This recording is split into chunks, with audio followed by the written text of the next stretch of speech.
Join us on the last bus home.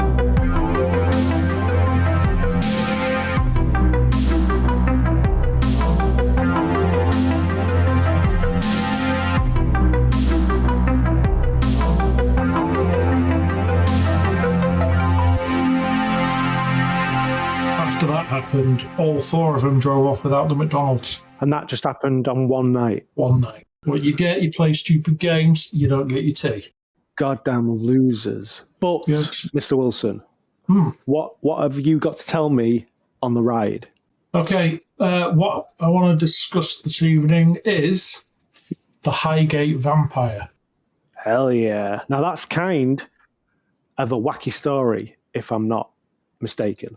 You're not. It's only wacky, I think, because of how recent it is. Yeah. Recent-ish.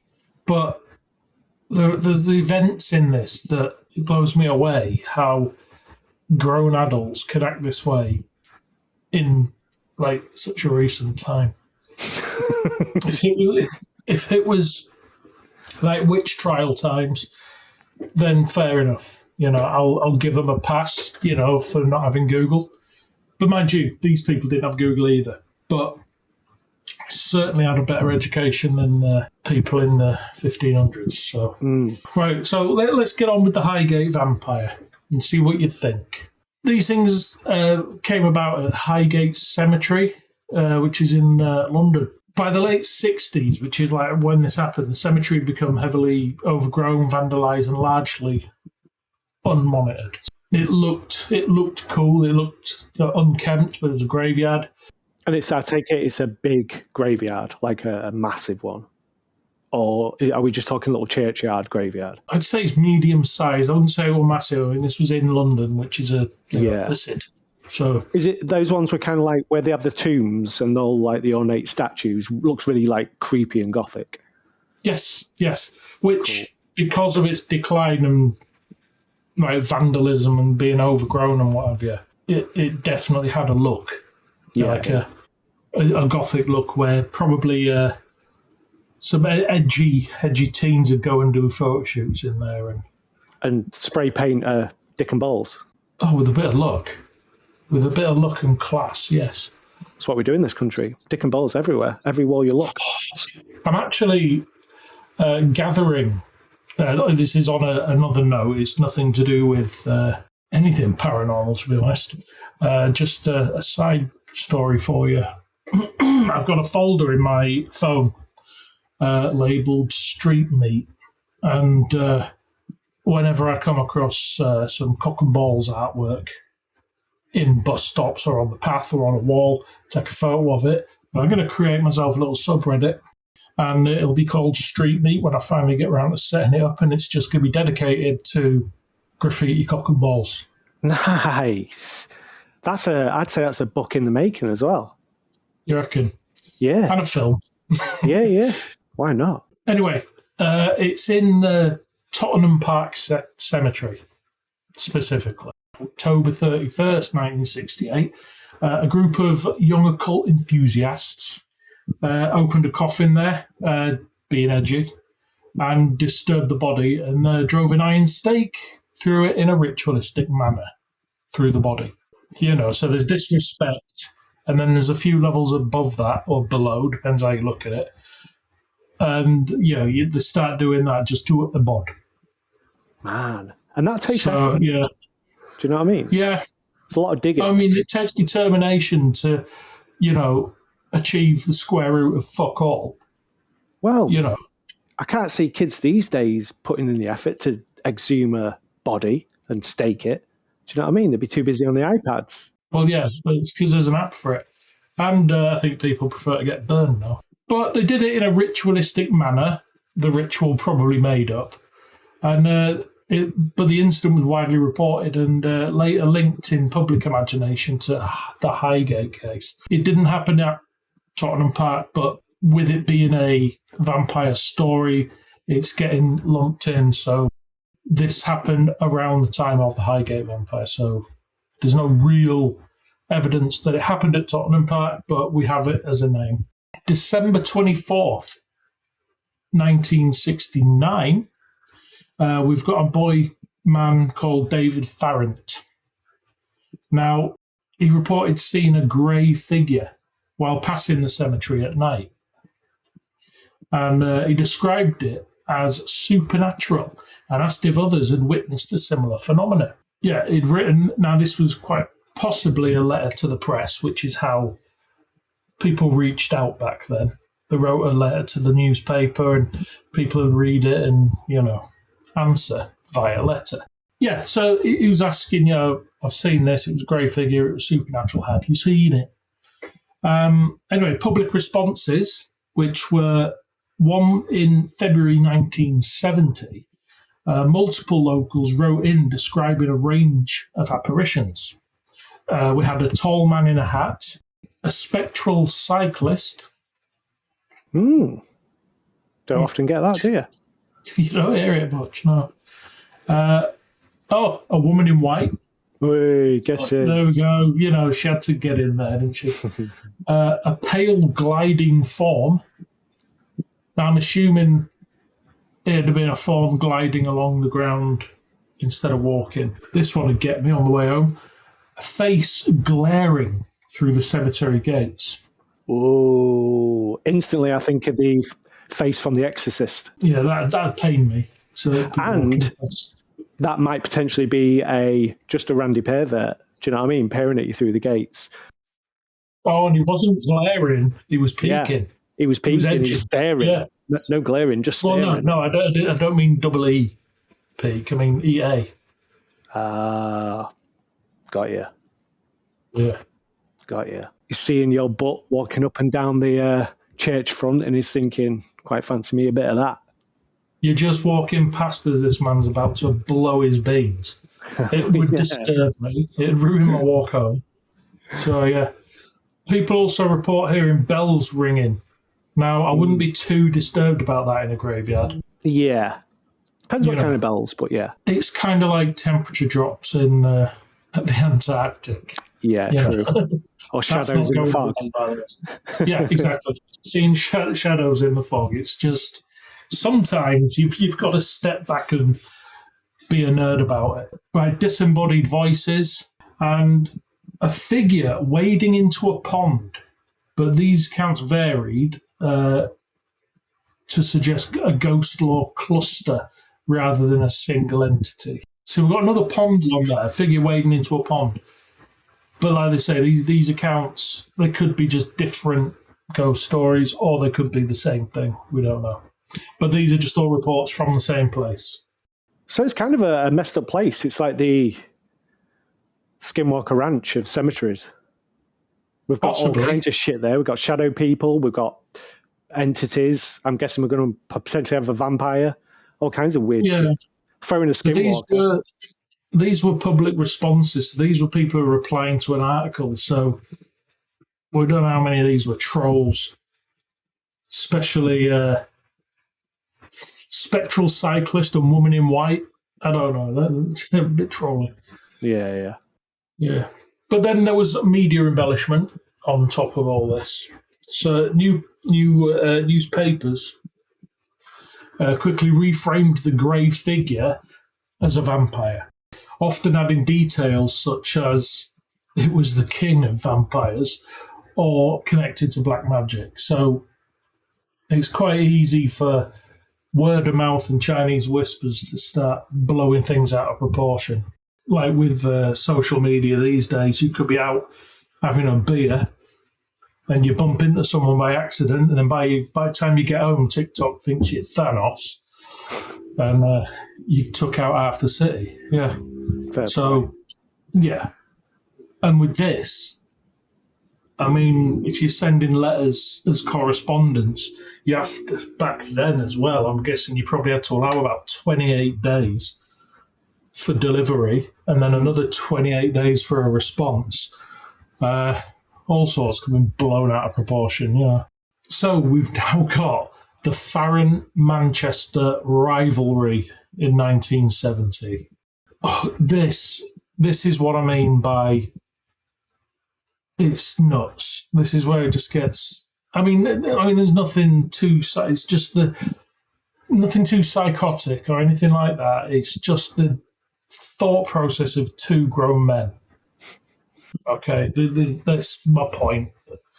So David Farron was a psychic investigator and founder of the British Psychic and Occult Society. So, this man's credible. He interpreted the entity as a ghost or psychic manifestation. That was his opinion. However, Sean Manchester had other ideas. He was a self-styled exorcist and bishop of the Old Catholic Church. He claimed the figure was a literal vampire of Romanian origin. So he didn't just go with vampire, he had to go full Bram Stoker with it. These two men, these two fully grown, respectable adults, ended up having a public feud. Okay. You do. I know. Each man publicly declared he would destroy or exorcise the entity. And their rivalry became a major driver of the media frenzy. So these two men are like swore to take this vampire down. But it was a race to who could do it first and properly and the best.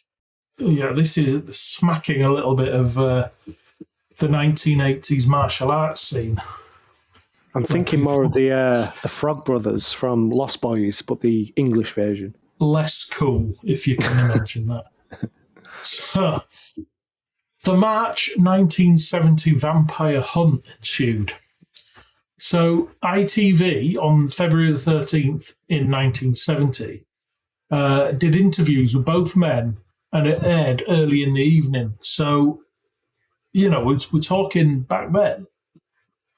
In 1979, that's prime time TV, and it wasn't 24-hour TV either. And you had 3 channels to choose from? Yeah. 2 of them were BBC. So they were both interviewed, and within 2 hours, hundreds of people scaled the locked cemetery gates and walls, armed with stakes, crucifixes, and torches, and police were overwhelmed. People just saw these interviews on telly and then decided that was tonight's activity. Fair play. We're going to go stake us some monsters. This is what people got up to before mobile phones, mate. Before Netflix, binge-watching series of crap. We went out on proper vampire hunts. Bring back those days. So that was literally the immediate reaction. That was the reaction to the interviews that night. Manchester, Sean Manchester, planned an exorcism. He publicly announced he would perform one on Friday the 13th. Get in, which Sean. Obviously, it drew crowds. I don't know why Friday the 13th gets lumped in with paranormal, because it's really not. The origin of it isn't. The origin of it is it's betrayal more than anything. So anyway, he, on whichever Friday the 13th, I'm guessing in 1970, the result of it was there was no vampire found. So when you say no vampires found, do you know what was the method of locating the vampire? Did they just do a quick once around the place? I think they just showed up. And now I'm not sure if they were expecting to find the vampire and then give him a good exercise, or just do it. I don't think you need to see whatever entity it is you're exercising to do it. Because a lot of footage of exorcisms, you don't see it. You see whatever person it's in. But this is in a cemetery. It's not even in a person. So you just say the words and say, get out. Get out of my cemetery. But anyway, nothing showed up. Or I'm guessing if they performed it, nothing happened as they did it. So it might have worked. Who knows? I don't know. But it didn't matter because everyone was into it now. So in August the 1st in 1970, a headless, charred female corpse was discovered. It was found near a catacomb, and police suspected black magic involvement. Now this is it. You get a bit of dark media, and people start becoming bishops of dark churches or whatever, because they've read a book. Yeah. So police are reckon it's a black magic involvement. Why they went black magic and not Satanism, I'm not sure. I don't know what proof of magic there would be. Maybe there was a few coins that had fallen from behind people's ears on the ground. I don't know. Old Farrant got arrested in August 1970. He was found in a nearby churchyard carrying a crucifix and a wooden stake. But the charges got dismissed. So he's out actively stalking for vampires. Holding a stake and a crucifix, not coming across to your average foot patrol Bobby as a nutcase. Man. Who's this guy creeping around this cemetery, not being weird at all? So, he got arrested and it got dismissed in court. And I can just imagine the judge going, I'm too old for this shit. Yeah. I'm a week away from retirement. Get this out of my court. Don't need it. You, nutcase, just go and have a lay down. You'll be all right. And then Sean Manchester, though, not happy with his exorcism, he claimed that he and his companions forced open a family vault guided by a psychic helper, believing that's where the vampire rested. But surprisingly, or luckily, or conveniently, no independent verification exists. Damn. Yeah. So at the moment, although he was a nutcase, for me, Farrant is the more credible of the two. I'm on Team Farrant at this point. Oh, and then we've got Sean Manchester's claim of destroying the vampire in 1973. Okay. So Manchester claimed that he tracked the vampire to a house in Crouch End. Right. Which is in London. And he said he staked the creature through the heart, ending the whole haunting. Sure you did, buddy. Dealing with it, yeah. But, again, conveniently, no evidence or witnesses outside his circle corroborated this. So it's just a nut job saying shit, isn't it, at the end of the day? So this seems to be 1970s England's version of Twitter. But Farrant had a rebuttal for this.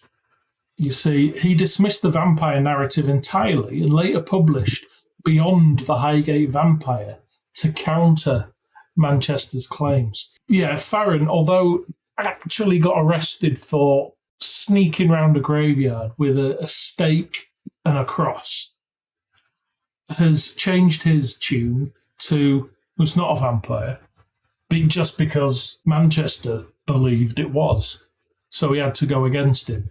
So it's not at all petty. It's his purely professional paranormal hunter's life, is this. It's just par for the course. And that's pretty much the story of it. The fact that these two men had a public feud about who was the most badass vampire hunter. But there are documentaries and interpretations of the whole thing that came about. So in 1982, a student did a documentary called The Vampire of Highgate. It's got interviews with Farrant and footage of Highgate Cemetery. And it includes an occult ritual performed in Farrant's home. Farrant wasn't that much different to Manchester, to be fair. I've lost a bit of respect. They're really kind of full of themselves and not backing up anything with much evidence. Do you know what I mean? It's like there's no... I know we're talking the 70s here, but there's no... Well, there's no Google to prove them wrong. But there's also no photos, there's no recordings, there's no nothing. You're literally going off two buttheads' stories. Do you know what I mean? And I'm surprised they garnered as much attention as they did. Can you imagine if one of us did that now? No one would batter an eyelid.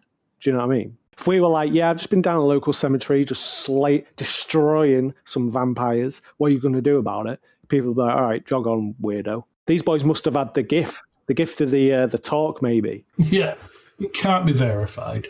In 1998, another documentary came out called Beyond the Highgate Vampire documentary. This is where Farrant discusses the media's impact on his life and the sensationalism surrounding the case.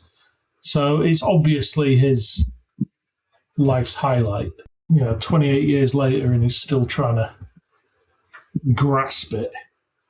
2003, there was the Highgate investigation, which explores ley line theories and includes interviews with Farrant. So Farrant is definitely trying to remain relevant. Right, now you've got my interest piqued. My point is, Farrant's still trying to remain relevant. His biggest problem with that is, though, he never really was. So, Truth. But ley lines, so that could explain all the weird shit going on there. The sightings. Well, you'd probably have to watch the documentary, because are we saying that ley lines go through the cemetery? Could be. We need to. I'm sure we did an episode. It might have been UK. It was UK's most haunted, and we listed the counties with the most. Ley lines crossing. Oh, yeah. So it might be worth looking that up again and just seeing if Tottenham, one of those places. And the history that London has, goes back to being Londinian and older. So we've got Della Farrant's Haunted Highgate in 2014. This is more of a compilation of broader Highgate hauntings, including vampire sightings, top-hatted figures, poltergeists, and other local legends. So that local legends. It'd be Glass-Eyed Daz who sits on the bench and fucking Tall Paul with his bottle of cider. Yeah, definitely. And Creepy Maggie. Yeah. Fucking legends. Yeah. Will someone tell her to put her kecks back on? In 1974, Farrant was arrested as well. He was in prison for vandalism, interfering with human remains. Apparently unrelated to the vampire hunt, which he always denied. I get denying certain accusations, but when some accusations are so damn specific, like interfering with a corpse, it's not. You've got no, unless it's your job or a discovery, you've no business being around a corpse in the first place. So Farrant and Manchester continued to attack each other's credibility for nearly 50 years. This right. This shoving match about who's the best vampire hunter it's insane, honestly. Fight over something else. Wow. Go with dick size or who's your favourite Power Ranger. You don't have to go with, I'm a better vampire hunter than you. Top level nerd. It's the type of argument I'd expect to be breaking up if I was a security guard at Comic-Con. Do you know what I mean? I liked it, but I really want to know. I'm going to have to check out this documentary, man. First off, I need to see what this graveyard looks like. It's a weird-ass story, and it kind of like all the actual mad shit that was potentially happening there gets kind of sidelined, which is why I really like this story. It's like, this would make an ace film. Just have, like a dark comedy, do you know what I mean? Two dickhead vampire hunters, but in the background, you've actually got all this paranormal shit happening. Poltergeist activity, shadow people, all that kind of weird shit as well. It's nuts. And a film about these two buffoons, it can't be serious. We can't have Patrick Wilson in that one. Straight up Will Ferrell and John C. Reilly, Step Brothers. Do you know what I mean? Step Brothers 2, the Highgate Vampire. Yeah. Yeah, man.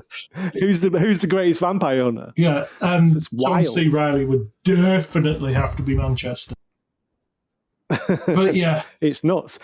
But I want to know, just getting back to it, I kind of want to see if there was any more investigative work, which I'm sure there will be with the amount of like YouTube ghost hunters, into the actual, not so much the vampire story, but the actual paranormal happenings at the cemetery. Yeah, well, there's Della Farrant's Haunted Highgate. That covers vampires, top-hatted figures, so that could be happening.